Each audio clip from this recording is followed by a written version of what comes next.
नगे च सुरेन्द्रे च कौशिके पाद संस्पृशि निर्विशेष मनस्काय श्री वीरस्वामिने नमः।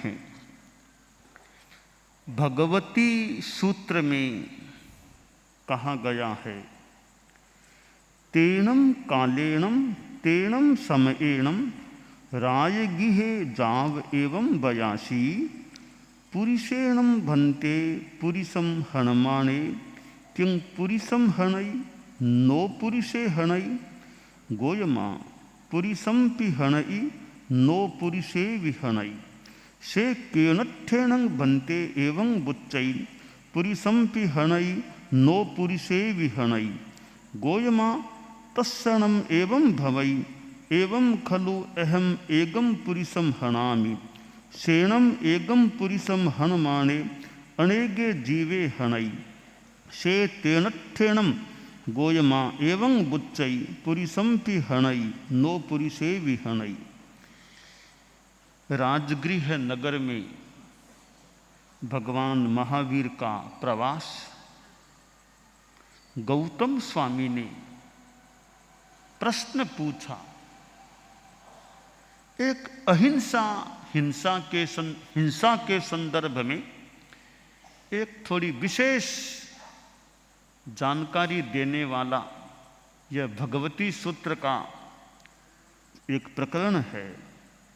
प्रश्न यह पूछा कि भन्ते पुरुष एक आदमी है, वो किसी दूसरे पुरुष का हनन करता है, हत्या करता है, मारता है, तो वह दूसरे पुरुष का हनन करता हुआ आदमी क्या पुरुष का हनन करता है, नो पुरुष का हनन करता है? यानी केवल उस पुरुष को ही मारता है या पुरुष के सिवाय और भी किन्हीं को मारता है? तो उत्तर दिया कि गौतम, वह आदमी जो पुरुष को मारने वाला है वो पुरुष को भी मारता है और नो पुरुष को भी मारता है, हनन करता है।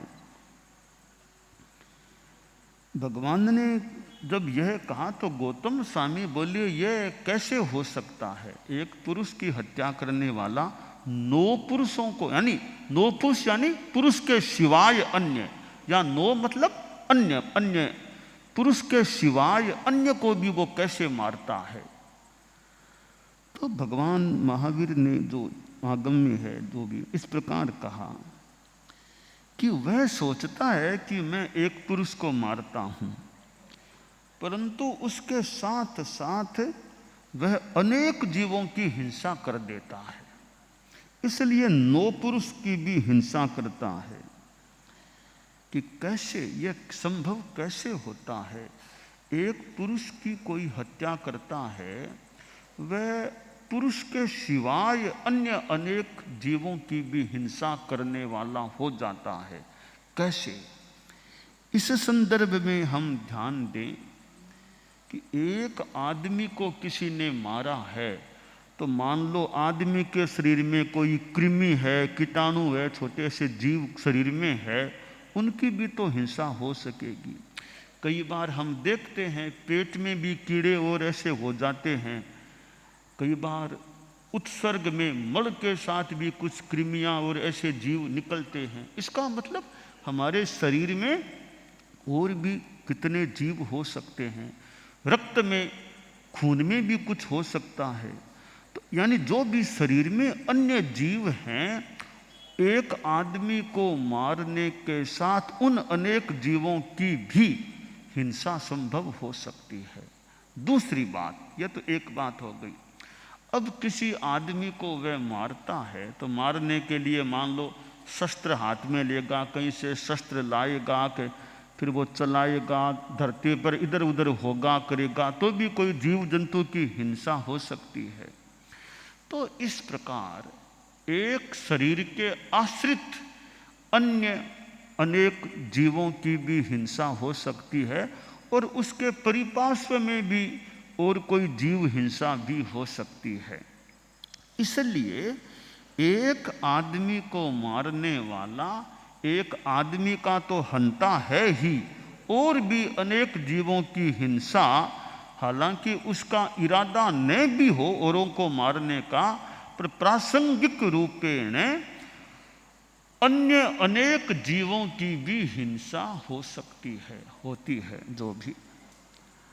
इसी प्रकार एक आदमी किसी घोड़े को मारता है या हाथी को मारता है, शेर को मारता है, व्याघ्र को मारता है, चित्रल को मारता है, तो भी वही बात है, एक पशु को मारने के साथ वह अन्य जीवों की भी हिंसा करता है।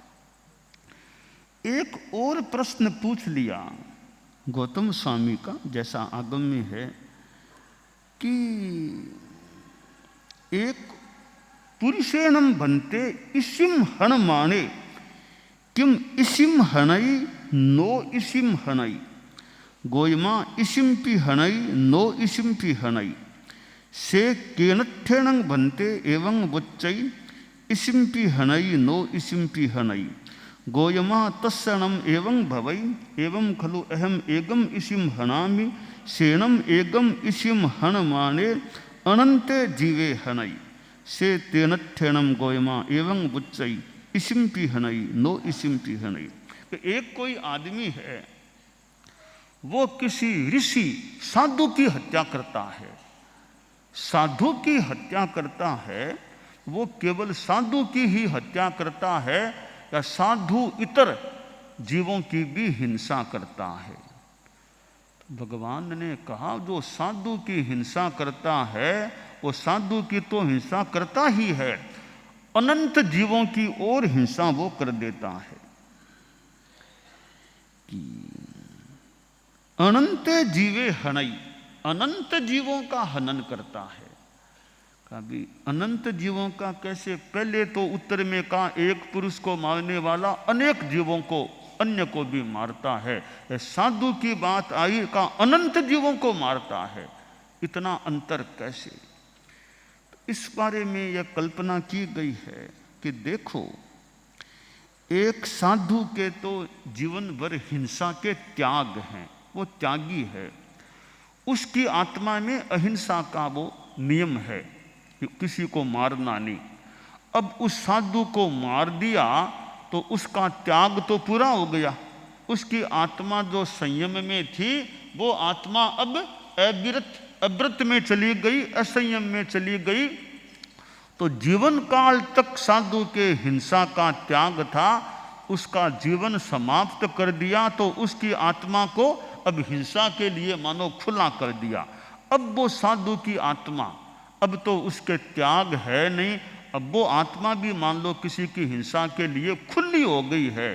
तो एक तरह से इनडायरेक्ट रूप में अनंत जीवों की हिंसा में वो एक हत्या करने वाला आदमी वो भी एक भागीदार बन गया है। एक दूसरी बात बताई गई है या टिप्पण में, टीका में, कि एक साधु ऋषि होता है, कितने जीवों को प्रतिबोध वो देता है, तो उसके उपदेश से कितने लोग हिंसा का त्याग कर देते हैं, हिंसा छोड़ देते हैं। अब वो साधु नहीं रहा तो कितने लोग उसके द्वारा प्रतिबुद्ध हो सकते थे, अब वे वंचित रह गए, वे अहिंसा के मार्ग पर आ नहीं सके। तो कितने जीवों की, अनंत जीवों की मान लें, जो अहिंसा हो सकती थी उस अहिंसा को किसने रोका? इस आदमी ने रोका जिसने साधु की हत्या की है। इसलिए ऋषि की हत्या, हनन करने वाला अनंत जीवों की हत्या करने वाला बन जाता है। अब यह एक हिंसा के संदर्भ में थोड़ा सूक्ष्म विचार, सूक्ष्म विवेचन किया गया है कि स्थूल रूप में तो एक प्राणी की हिंसा की जा रही है, परंतु इनडायरेक्ट रूप में, अप्रत्यक्ष रूप में और भी कितने जीवों की हिंसा वो आदमी करने वाला या उसके कारण से अन्य कितने जीवों की हिंसा हो सकती है।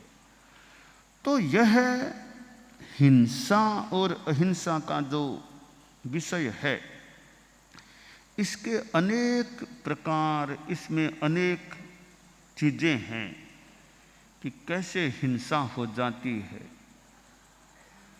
तो आदमी का भाव मूल हिंसा का है, और फिर बाई चांस प्राणी न भी मरे तो भी वो पापी बन जाता है।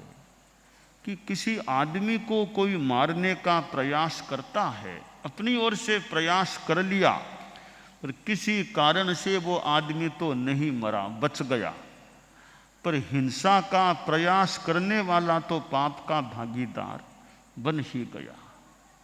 कि अमुक आदमी की हिंसा करना, वो आदमी वहाँ रहा नहीं, वो उस आदमी को वहाँ सोचा आदमी है मार दूं, पर वो आदमी तो चला गया था, उसने प्रहार किया, तो आदमी तो नहीं मरा, हिंसा करने वाले की आत्मा तो पाप से भारी हो गई। तो प्राणी न मरने पर भी उस आदमी को पाप लग गया। तो आदमी जिस हिंसा के इरादे से कोई काम करता है, तो वह हिंसा न होने पर भी वह आदमी पाप का भागीदार बन जाता है। इसलिए हिंसा के यूँ 4 प्रकार बन जाते हैं। हिंसा के 4 प्रकार, 4 भंग हो जाते हैं। कि द्रव्यतः हिंसा है, भावतः हिंसा नहीं है, पहला भंग है। दूसरा भंग है भावतः हिंसा है, द्रव्यतः हिंसा नहीं है, यह दूसरा भंग है। तीसरा भंग है द्रव्यतः भी हिंसा है और भावतः भी हिंसा है, यह तीसरा हुआ। अब चौथा प्रकार है न द्रव्यतः हिंसा है और न भावतः हिंसा है, यह चौथा प्रकार है।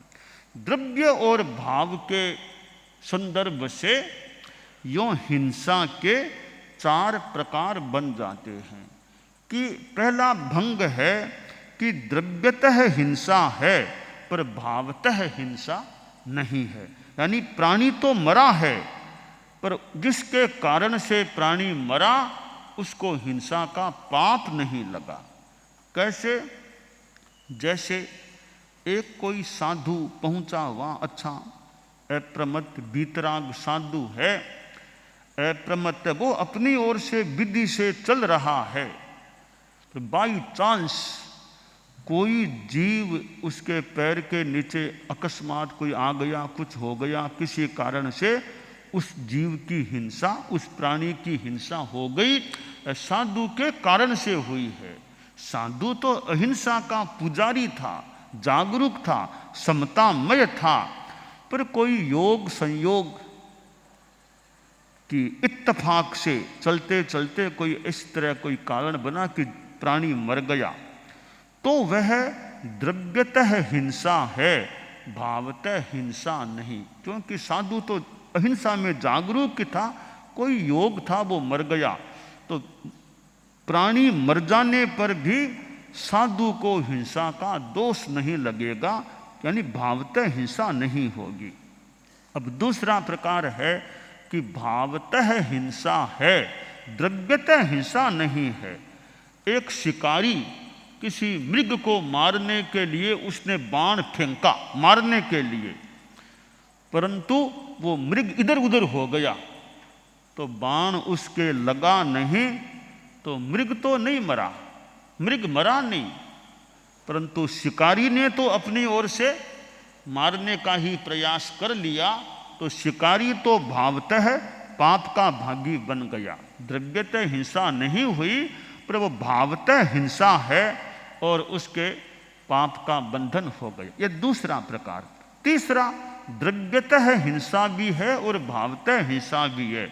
जैसे भगवती सूत्र में जो आया, कोई पुरुष को मारता है, प्रयास किया और पुरुष को मार भी दिया, तो प्राणी मर गया इस रूप में द्रव्य हिंसा भी हो गई, भाव से भी वो हिंसा मारने में ही था, तो भावतः भी हिंसा हो गई, द्रव्यतः भी हिंसा हो गई, भावतः भी हिंसा हो गई। चौथा प्रकार है न द्रव्यतः हिंसा और न भावतः हिंसा। साधु बैठा है, स्वाध्याय में लीन है, अपनी साधना में लीन है, न तो उसने कोई मारने का प्रयास किया, जागरूक है, न कोई जीव मरा, न तो मरा, द्रव्यतः मरा भी नहीं, न उसने कोई मारने का भाव किया, प्रयास किया, तो उस समय न द्रव्यतः हिंसा है और न भावतः हिंसा है। यूं हम द्रव्य और भाव के आधार पर हिंसा के 4 प्रकार समझ सकते हैं। तो द्रव्यतः हिंसा का मतलब प्राणी का मर जाना, प्राणी का किसी के प्रयास से, किसी के निमित्त से प्राणी का मर जाना द्रव्यतः हिंसा है, और हिंसा का भाव करना, प्रयास करना, वो भावतः हिंसा है। तो घटना घट गई हिंसा की, वो द्रव्यतः हिंसा। घटना तो नहीं भी घटी, घटना घटे न घटे, भावों में वो हिंसा है, हिंसा का प्रयास है, तो मान लें वो भावतः भी हिंसा हो गई। तो द्रव्य हिंसा है या द्रव्यतः हिंसा है और भावतः हिंसा नहीं। नंबर 2, भावतः हिंसा है, द्रव्यतः हिंसा नहीं। नंबर 3, द्रव्यतः भी हिंसा है और भावतः भी हिंसा है। और नंबर 4, न द्रव्यतः हिंसा है और न भावतः हिंसा है। न प्राणी मरा किसी कारण निमित्त से, किसी आदमी के निमित्त से, और न भावों में उसके हिंसा है। तो ये हिंसा के यूं 4 प्रकार बन सकते हैं। तो यह भावतः हिंसा तो परिहरणीय है ही है, और द्रव्यतः हिंसा भी न हो मेरी ओर से, यह जागरूकता रखे भी मेरी ओर से कोई प्राणी मर भी न जाए, मेरे कारण से मेरी कोई भी असावधानी कर दे, कुछ भी कर दे, प्राणी न मरे, इसकी भी जागरूकता रखना। तो यह हम संत लोग तो भी द्रव्यतः भी हमारे कारण से हिंसा न हो जाए, प्रयास जितना हो सके भावतः हिंसा तो करें ही नहीं। जो द्रव्यतः भी हिंसा नहीं, भावतः भी हिंसा नहीं। तो भगवती सूत्र में यह जो प्रसंग आया है कि किसी पुरुष की कोई हत्या करता है, वो केवल उस पुरुष की ही हत्या नहीं, साथ में और भी अनेक जीवों की हिंसा उससे, उसके कारण से हो जाती है। और कोई साधु की हत्या करता है तो एक साधु की ही नहीं, अनंत जीवों की हिंसा में भी वो आदमी मानो सहभागी एक प्रकार से बन जाता है। तो हम अपने जीवन में हिंसा से बचने का प्रयास करें। आप लोग गृहस्थ हैं, ठीक है, पूर्णतः अहिंसा तो बहुत मुश्किल बात, पर जितना हो सके हिंसा से बचें। जो आवश्यक नहीं है वो हिंसा तो न हो। लहसुन, प्याज, गाजर, शकरकंद चतुर्मास है, बिना खाए भी मान लो काम चल सकता है। तो चतुर्मास है, सावन का महीना है, भी के जमीकंद के सेवन से लहसुन, प्याज, गाजर, शकरकंद, आलू, मूला, ऐसी चीज़ों से तो बचें। जरूरी नहीं है तो अनंत काय जहाँ है, अनंत जीव हैं जिसमें, उसका तो सेवन भक्षण न करें, यानी अपने आप को हिंसा से बचाने का प्रयास हो गया। कि रात में बिना खाए काम चल सकता है, कि रात में खाना आवश्यक नहीं तो रात का त्याग रखें, 24 करें, 24 नहीं 23 कर लें, तो यानी रात में भी नहीं खाना हो, जितना संभव हो सके यूँ संयम अहिंसा की दिशा में गृहस्थों को भी अपना प्रस्थान, कदम आगे बढ़ाना, प्रयास करना चाहिए।